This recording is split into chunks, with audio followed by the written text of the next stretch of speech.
Hi, I'm Michael Wilkinson. I'm the costume designer from American Hustle.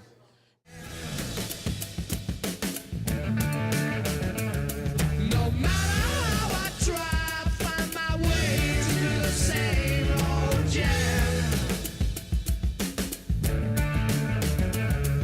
These are amazing costumes. I love these costumes, and I think in some ways we're a character in their own. Well, that was an amazing thing when I read the script. All of the characters had such an amazingly strong connection with their clothes. They were really using their clothes as part of their hustle, in a sense. You know, they were dressing as these characters that they were aspiring to be. They really, to their credit, had such fearlessness the way that they wore these clothes. They embraced them. I made bold choices for them, and they really carried them off with lots of aplomb. We really threw ourselves deep into the research process. We watched all of the films. I did lots of research into the incredible photographers of the period, because we wanted our characters to be gritty and real and not just people out of a fashion magazine, but to dress themselves with all those a million wonderful details that human beings put into their clothes. How would you describe the 70s? I think I would use the words expressive and exuberant. You know, it was a time when clothes had a lot of personality. Some of the personalities were not so great, some of the personalities were fabulous, but what I like about it is there's this fantastic range. You know, you got the sense that people were really being expressive when they put their clothes on. They were saying something about who they are. This is Christian Bale's beautiful red velvet suit that we made for him for the film. This is a Jennifer Lawrence ensemble here, the sort of jumbo animal print chiffon dress. This is a costume that I designed for Amy. We made especially for her.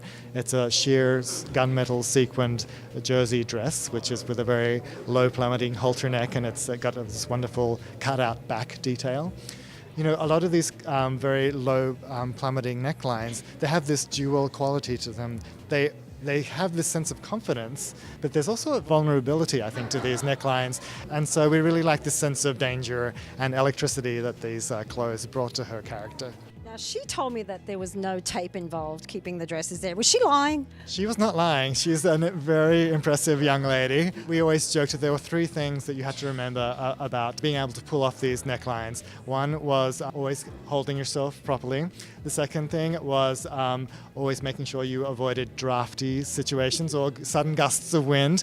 And the third thing was always making sure you had the editor on side and making sure he always chose the right take. It's very gratifying to be nominated for this film in particular, because often nominations go to the most flamboyant, the most over-the-top, the biggest, the most epic, the most luxurious. And for this film, for me, it's a real exploration of what costume design is, you know, in its purest form.